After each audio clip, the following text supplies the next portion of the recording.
welcome. My name is Phyliss Wigfall, and I want to welcome you to Breaking Through Your Glass Ceiling, how to unlock your leadership potential and take your career to the next level.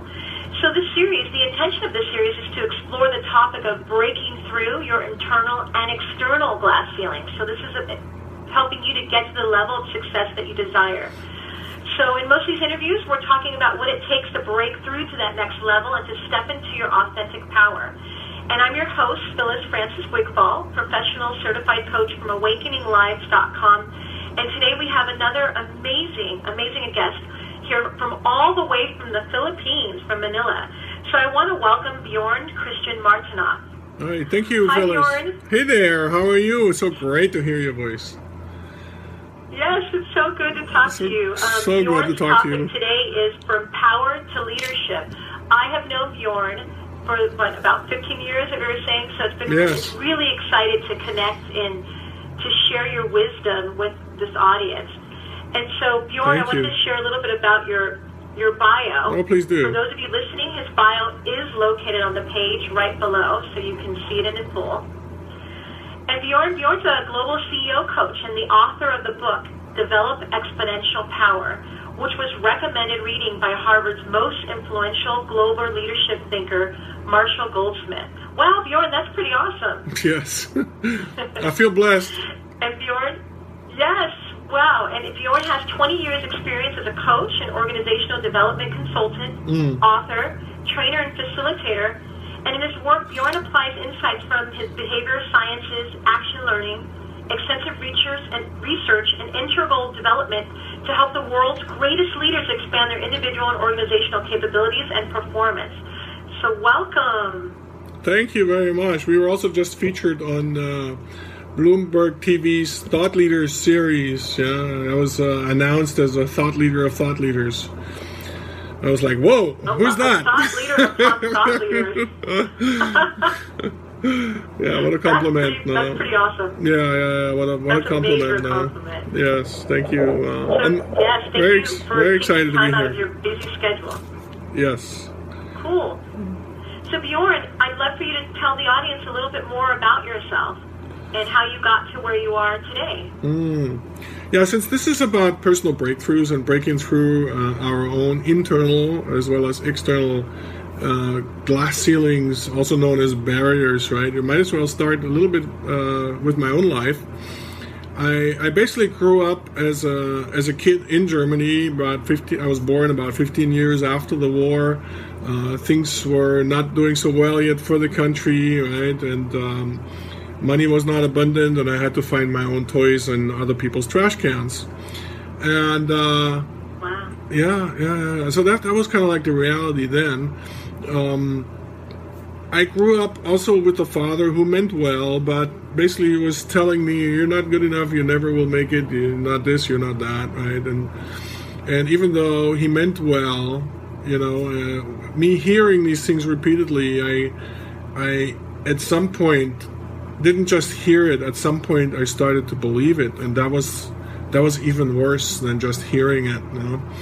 And so I became a very shy man, very introverted. I couldn't speak in front of more than one person because I'd start stuttering sometimes even.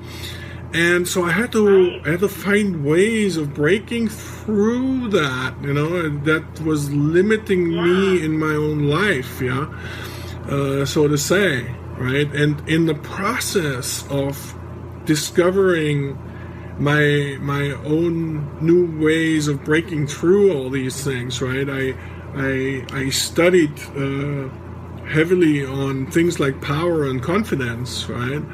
And there was a lot of books I read about this topic called power. It seemed to be very popular in terms of books.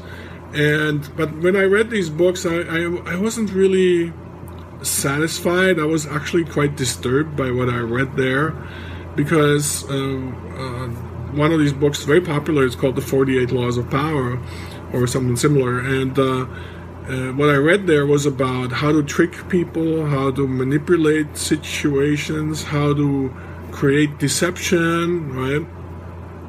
And so it was like, trying to absorb this, but I didn't sleep very well, and I was like thinking to myself, how can this be power? This is so negative. Yeah, maybe you can find a way to win that way, but it didn't seem to be powerful to me. It didn't seem to be positive to me, right? And so as I was thinking about it, I said, well, maybe this is something else, not power. Maybe, and it eventually came to me that this was force. Right, it was not power. Yeah. And imagine, Phyliss, if somebody forced you to do something, are you going to like it? No, I'm not. Not right? I'll resist. Yeah. Are you going to go, if somebody forced you to do something, are you going to go through your day all chipper, excited, enthusiastic? Probably not. Probably not, right? Now, if somebody forced you to do something, yeah, what happens to your energy? Yeah. Does it go up or down? It's going to go down. I'm going to be resistant. I can already feel the energy when I'm being forced to something. Sometimes I want to dig my heels in, especially if it's not something I'm wanting to do or feel comfortable with. Yeah, very good. So the energy goes down, and you may be even resisting it, right? Because who wants to be forced, right? We're all individuals. We want to have choices. So when I discovered that, I said, okay, that's seemed to be force. When force is present, right? And the world's largely confused between force and power, but when force is present, the energy goes down. Yeah, the energy goes down in ourselves and in others. Yeah, and that then brought up the next question for me is then, okay, so when this happens with force, right? What then happens with true power? So I said it must be the opposite. Power must be when energy goes up, not down. Yeah. So I started looking for ways of increasing power, increasing energy, right? And that's why I wrote my book, Develop Exponential Power, right? Because I wanted to write about a power that was positive. I wanted to write about a power that was inspiring, right? I wanted to write about a power that was increasing energy. I wanted to write about a power that was increasing aliveness, right? Something that would help people succeed further in life, you know? And that was inspiring to me. Yeah, so we have 28 chapters in this book called Develop Exponential Power that actually will increase energy, yeah, both in ourselves and in others. Now imagine what you can do in your life if you have an increase in energy. Now we can say, oh, I get some sleep, I get a little bit more energy, right? Or I listen to some music from my teens and then helps me get more energy. There's many ways we can do to increase our energy. But these are ways that are not commonly known and that had to be discovered, right? And mostly in the realm of being. You know, I know you're very familiar with the realm of being, right? Yes. So there's three. We call it the three realms: the doing, the being, and the having.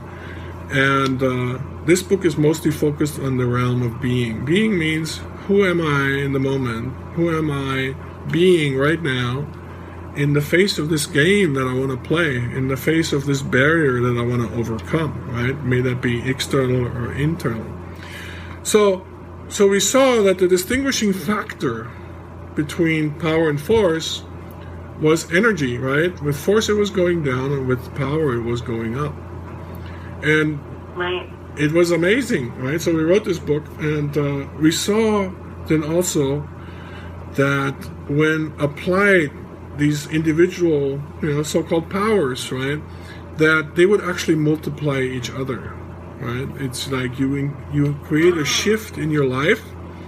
Let's say if you increase your focus, right, or your inspiration, or your determination, right? Each one will not just increase your energy, but it will also grow at a higher rate. You will start growing at a higher, faster rate than before, than your current rate.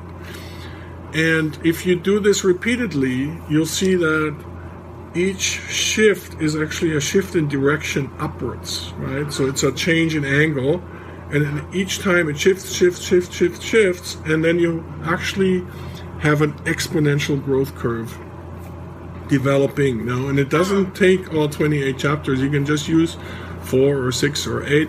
It's up to you, no? But then we discovered a new problem, because I'm also a leadership coach and executive coach. I work with a lot of CEOs around the world, globally. And we saw that now when we're bringing this game of management versus leadership, that there are actually implications of that. You know? So any questions so far you have for me?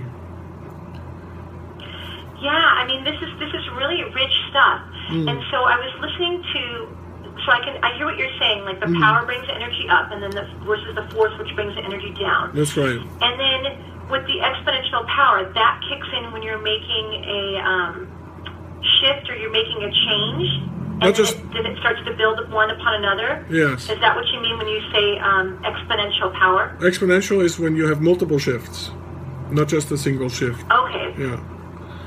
Yeah. And then these multiple shifts, once you shift in one way, it then starts to create multiple shifts. That's right. Until the energy. And we do this actually. Energy forward. That's right. We focus on this in our coaching and also in our workshops, because we work with a lot of executive teams, to create breakthroughs for them. Can you give me give me a tangible example of that? Like, for instance, if you could share, like, with one of your teams where you witnessed the shift and then it became an exponential power. Yeah. So when you see that power versus force is all about energy, right? And you see that power is about increasing energy, and then eventually you start to see that power is energy, yeah. And you can actually measure the team or the individual by the energy they're having, yeah. Now, if I told you to plug something into an outlet, of course you'd say that's energy, right? But when we look at human beings, we don't think of power as energy. We think of it as something else, no? But it actually also applies to human beings, yes? Power is energy. Yeah, power is energy. And now, however, bringing that into management and leadership, leadership then means is how much can I increase energy in myself and the team I'm leading. Yeah. If you can do that, then you become a powerful leader, right? And you don't have to have a title to do that, which is the beauty of the thing, right? You don't have to have a title to be a leader in that case, yeah? Because when you think about it, a title is really not about power. If I have to use my title to make people do something, then I'm kind of using the force of the title to get them to do stuff, right? And when I do that, I bring down their energy, which then brought up another problem, right? Anytime you have a breakthrough that creates a shift in the world, you run across areas that may want to stop you from making this real. And so what occurred was that, wait a moment, if I want to increase the energy, right, but there are systems and structures in place that reduce energy, for example, titles, for example, management, right? If you look at management versus leadership, then you see that management is more on the side of force, yeah, would you agree? And then leadership is on the side of power, right?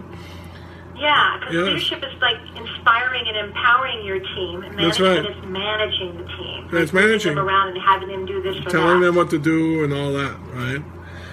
Yeah. So, in this day and age where we have to do and achieve more and more and more with ever less and less and less resources, right? Can we, in this modern world, truly afford to lower the energy of our people? Right. Yeah, I'm asserting that we cannot, and most people will agree.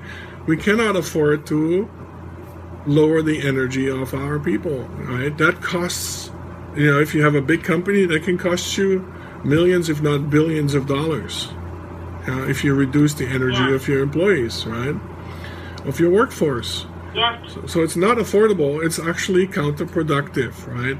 So when you see that, and you'll see that management's on the side of force, right? By definition of what management is, not because people want to be, but because of what management is. Then my prediction becomes that in the future, the term manager and the term management will be frowned upon. Yes, and they will no longer be used. Yeah.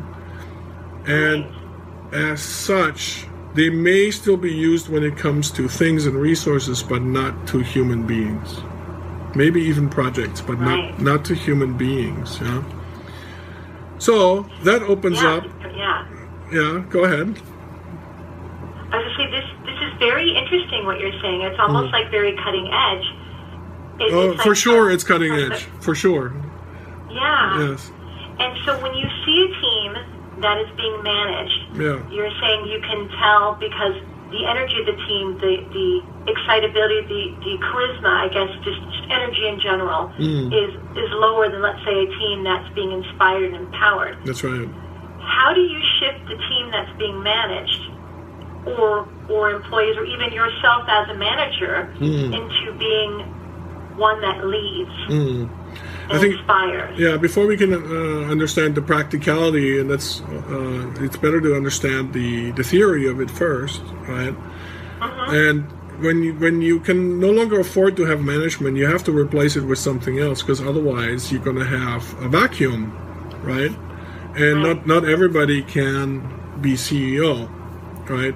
However, everybody can be CEO of their own function. They can be CEO of their own area of responsibility, right? And when we look into empower ourselves, it's good to see it that way. It's like, I'm the CEO here of my function. I may not have the title of CEO, but I'm for sure the CEO of my own life, right? Even if as a baby nobody stamped CEO title on our forehead, or at work nobody calls us CEO, but still you are in charge of that function, right? And when we can see that, then we can also see that I can be a leader in that function, right? I can be a leader in that area of responsibility. And I think that's the future, where we allow people to be leaders no matter where they are in the organization, that they be leaders at minimum in their function, at minimum in their area of responsibility. And then imagine what's more powerful: a leader leading followers, a manager managing people, or a leader leading leaders. What's more powerful? What do you think? I would think a leader leading leaders. For sure, right? A lot more powerful. So now, imagine organizations full of leaders, right? Now, some people ask this question: are leaders being born, or are they being made, right? And then there's usually all this argument, but what tends to end it, I say, do you ever go to a hospital, into an infant care unit, and open and see what you saw there? Did you see any leaders in diapers there? Right? And that usually ends the conversation, right? The discussion about whether they're born or not. Yeah. There's no leaders in the infant care unit. Leaders are being made. And what's the good news about that is that everybody can become a leader. Every single person can become a leader if you just choose to, if you just want to. Yeah, that is possible. Everybody has that potential, right? So now, if we're living in this future without management, right? So now we also need to develop leaders, because not everybody is ready to be a leader when they come on board, right? And so if not everybody's a leader, that means we have to develop them. You can hire some, right? But if everybody wants to hire leaders, right? Once everybody knows what a leader truly is, and there's a lot of confusion between management and leadership in the world, you can see it already when in the titles, right? There's team leaders, and then higher than team leaders are managers, but then higher than the managers are leaders again, right? You see how that can create confusion, right? Yeah. The same as with power and force, there's confusion when they say, oh, may the force be with you. Right? And then they call a position, they call it positional power, which it's not. A position is always force, it's not power. Yeah? So these are important distinctions for this future that we're living into currently, even in the current times. This is very applicable. So if you're no longer developing managers, what do you develop now? You have to develop leaders, and then you have to see that there's levels of development or phases of development. Leadership starts with one person. Yeah, there's one person you have to lead before you can lead anybody else. Who's that? Myself. That's right. Right? Yeah, that's correct. Right? That's where leadership development starts. It starts with the self, right? If I cannot lead myself, how can I be credible leading others? And yet, so many times people being promoted, right, into positions where they should manage or should lead people, and they cannot even lead themselves, right? And then we wonder why it's not working. You know, you may give them the salary, they may wear the clothes of a leader, they may have the right office, they may get the company car and the title, and still it's not working, right? And from my work, it's really surprising how much you see that, you know. And how do you know they're not leading themselves? Like, what does that look like? Well, you can see that in terms of their acting, right? In terms of their accomplishments. Or when you lead yourself, you have to be able to get yourself to do things that you want to do, even if you don't want to do them. That sounds paradoxical, right? For example, there is such a thing as a comfort zone. Imagine, right? I'm sure you've coached people with outside their comfort zones. And when we get to the edge of our comfort zone, it starts feeling increasingly uncomfortable, right? And then outside that comfort zone is the uncomfort zone, right? This is a discomfort zone. But everything that you don't have in your life is beyond that edge, beyond what you call glass ceiling, right? The edge of our comfort zone, that's the glass ceiling. That glass ceiling is the edge of our comfort zone. Wherever you come across that glass ceiling, that means you have now approached your glass ceiling, right?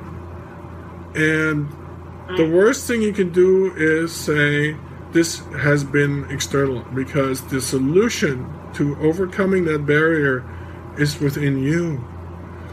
And it takes something that you may not have enough of yet to get through that barrier. The reason why it's comfortable inside and uncomfortable outside, because it's scary on the outside, right? It's not known. We don't know what it looks like. Yeah, and so it creates stress, it creates anxiety. But what are stress? What are anxiety? Anxiety and stress are nothing but fancy names for fear. Yeah, it's just modern fancy names. It allows us to talk about things that we normally don't talk about. We don't like talking about being afraid, right? But you have to be authentic with yourself and with your coach at minimum, right? Even if you're not authentic with the rest of the world, start being authentic with yourself. Telling yourself the truth is a good start, you know, even about yourself. And when we approach this edge of our comfort zone, we call it the glass ceiling, right? It's also the edge of opportunity. Yeah, beyond that is opportunity, because what you have currently in your life, that's what's within your comfort zone. That's what's available within your comfort zone. But for everything else you want, you need to leave that comfort zone and find a way to get out. Yeah, you need to find a way to get out of this comfort zone. And because it is scary, let's be honest about this, right? Let's be authentic about it. It's sometimes frightening to get outside the comfort zone. And because of that, it takes courage to get out. So in order to get out of your comfort zone more often, practice this one thing called courage. You know, keep practicing it on a daily basis. Even with small things, it's okay. if you practice courage, eventually your comfort zone will keep expanding, right? And it's like a balloon, and at some point it becomes bigger and bigger, but also transparent, where you can already see the other side. And then if you keep expanding your comfort zone, at some point it's going to pop, and it's no longer going to exist, because there's nothing that's within your comfort zone anymore that frightens you. Huh? You'll be comfortable with just about anything. Now, in the process of practicing courage, don't, of course, do things that's going to kill yourself, right? But there's many things you can do to practice being courageous, like raising your hands in meetings that you normally don't do, talk to people you normally don't talk to. When we get nervous, anxious, stressed out a bit, look for the fear and then go for it. Go straight for it, because that's your opportunity. That's your gold mine. Yeah, that's where you can grow, and that's where you can grow your comfort zone. That's exactly it. That's what you need to head for. Well, I like that. Yeah. Powerful stuff. Very powerful stuff. I mean, it really is powerful stuff. So I'm glad you're sharing the theory. Thank you. And so when we apply this in workshops, we walk people through experiences where they naturally have to be authentic, right? So it takes courage to be authentic, right? Where they naturally have to practice courage, right? Where they naturally slowly have to expand their comfort zone.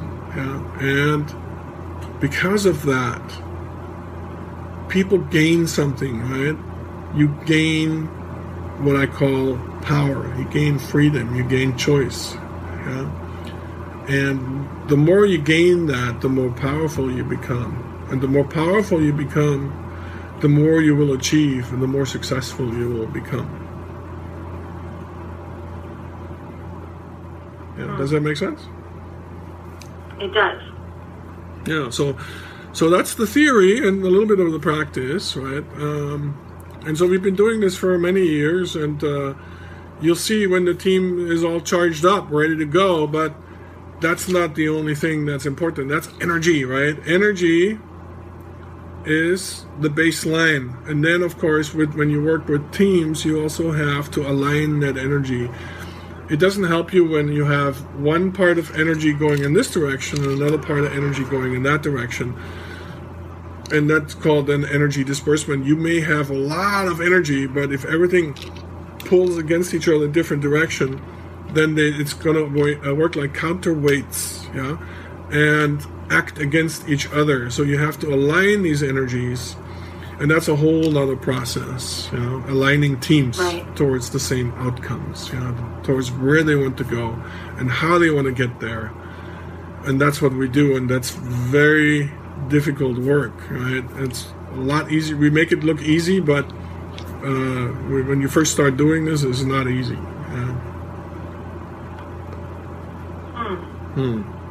Yeah. It's making me think. And it's like with aligning the team and the energy, you really have to be able to read energy and understand and know when it's being dispersed in different directions, knowing when it's aligning and even how to align it. Absolutely, yeah. I can walk into an office, I've never been there before, never met anybody before, but within 3 seconds I can tell you the energy of that team. You know? And wow, so you can just see it in action. Yeah, you can just feel it. You can see it. I can tell what it is. You know, it's very fast. You know? It comes with experience. You know, these things. Yeah. Yeah. So any questions? Any questions for me that I can answer for you? Yeah, and so I kind of go back to the original question of like. And you gave some examples, but it's like when you see a team that's being managed, or let's say I'm someone who manages and I want to step into my leadership potential and lead my team, what are some tips or strategies that I can do to shift my energy into that direction? Yeah, it starts with the self, right? You have to bring up your own energy. Then you have to bring up the energy of your team. Right? Then you have to align the energy of your team. Yeah. and then you have to trust them enough to do what they need to do, right? In a way, you have to be able to let go of control, because control is management, right? Control disempowers, control lowers energy. Yeah, that doesn't mean you don't support them, right? You still support them. Yeah, but when you do all these things, you can't help but succeed. Yeah. Of course, there's many factors. That's why there's 28 chapters in my book, and unfortunately, we don't have time to go through all of them. No, right. But it's available on Amazon, and you feel free to order it. It's available in print and as a Kindle book. Actually, all of my books are available in print and as Kindle books. So. Yeah. Excellent. Yeah.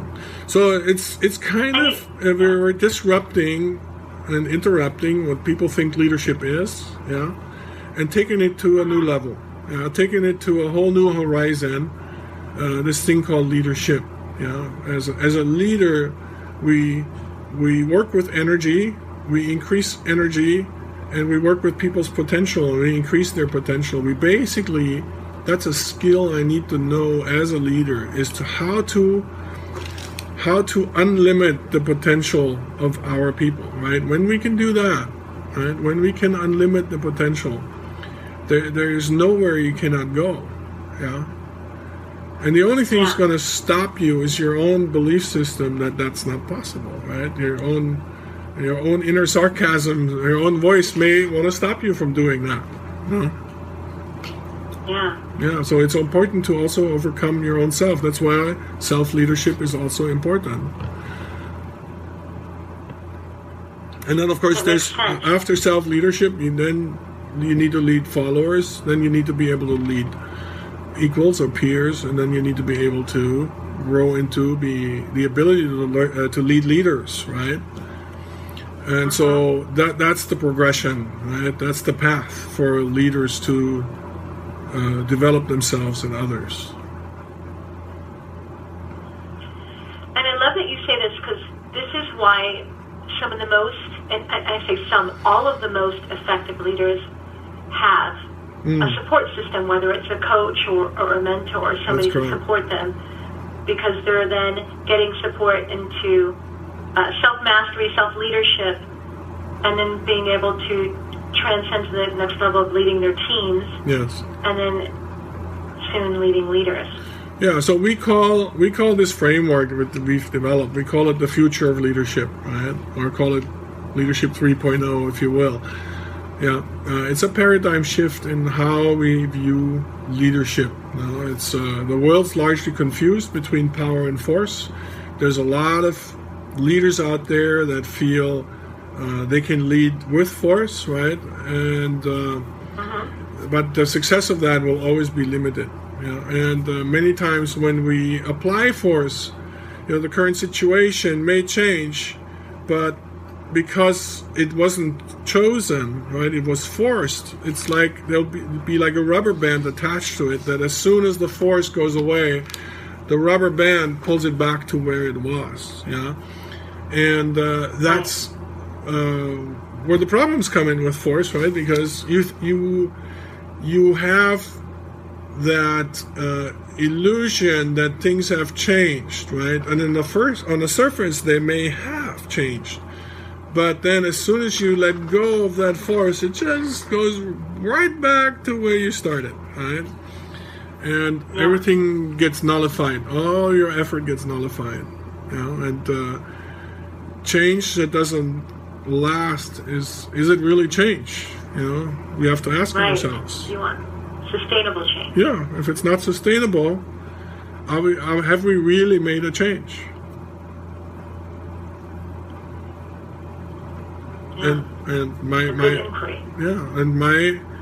I'm I'm asserting that it's not change, right? That's just force. A force applied. As soon as force applied goes away, the old way, the old state of being returns.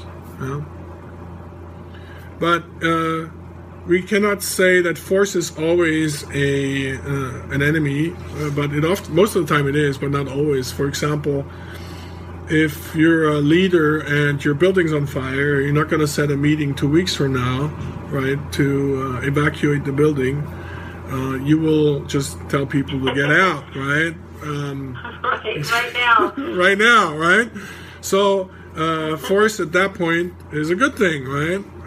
There is a place for force. Also, force is it's a developmental step, right? When people go from a place I call disempowerment to a place I call empowered, right? From disempowered to empowered. Many times, because when we're disempowered, we're stuck in this comfort zone, and to get out, we kind of have to force ourselves out of that comfort zone. And because we're forcing ourselves, we now feel that we also need to force others out of their comfort zone, right? What happens when we go from disempowered to on the way to empowered? I call that the hero's journey because it takes a lot of courage. But when we force ourselves out, now we're out, right? But then we get into this zone called force, also known as an alpha, right? Alpha zone or alpha state, what they call people alpha leaders, right? They're not, alpha leaders are not the top leaders, yeah, but they're stronger than disempowered people, so they appear more powerful, right? But they're not. They're really just going against their own grain and forcing themselves out. Now, because they're forcing themselves out, they're also forcing others out. So now they're in this alpha zone, and sometimes they become alpha holes. That's a joke. I was really thinking about it too. I'm like,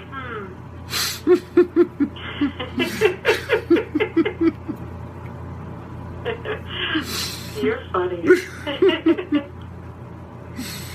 Yeah. So wow, your book, I'm excited to check out your book because there's so many rich concepts in here that it's like, as I'm hearing them, it's like I almost need to sit with it and kind of ground it because they're so rich in meaning and ways that I see it in my own life and how I can expand and step into my leadership role. Yes, absolutely. This is applicable to everyone, you know.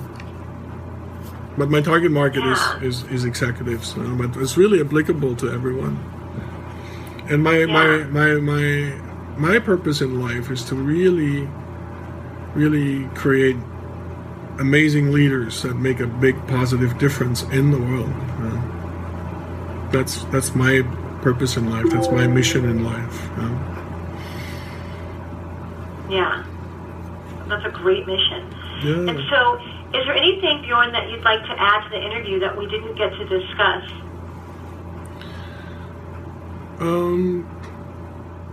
Maybe just if people want to reach me, they can just Google me, Google my name. I have 3 websites, and my books are on Amazon. So you can learn a lot more about me. There's more books in the works. I'm sorry I can only go so fast, and I don't pop them out faster, right? But I always also have to still make a living somehow besides writing books. Writing books itself is not a huge money maker, but they're amazing books, and they will change your life, and they will change the world. That's amazing. And so for those of you that are listening, if you look below, you'll see Bjorn's bio as well as the links to his website. I know, Bjorn, you have a gift to share with the audience, and so I wanted to give you an opportunity to share a little bit about that. Oh yeah, we have, there's a video that's available, right? And earlier I spoke about how to unleash your potential, right? How to unlimit your potential. And in that video, I will walk you through a process that will help you understand how this happens exactly, right? And you will have access, like you will find the door through which you can walk in this video, right? You not literally, but spiritually walk through this door, right? In spirit, right? Maybe not spiritually, but in spirit, you walk through this door because it will have an impact on your spirit, right? In Europe, we say the more your spirit you have, the more courage you have, and that's one of the things that you will practice, and that's what's going to help you get through that door, right, out onto the other side. And Wow. that journey from that door to the other side, right, where there's no more limits, that's the hero's journey, really, right? And I will show you to get how to get on this journey and make it through this journey. Whether through little steps or big steps, it's up to you, but you will get there if you really want to. And that's amazing. It's amazing. That video will change your life forever and ever. That is very cool. Yep. Thank you, Bjorn. That sounds like a very cool process. It is. So thank you for being here with us. And Yeah. I appreciate your wisdom. Thanks for the invitation. And I so- appreciate it. Yes, absolutely. And so for all of you listening, again, this is Phyliss Francis Wigfall here with Bjorn Martinoff, encouraging you to step into your authentic power, starting with self-leadership. And so thank you for all of you listening. Thank you, Bjorn. You're welcome. And those of you, watch your inbox for our next interview and for the replay of our interview with Bjorn Martinoff. All right. And then we'll see you soon. All right.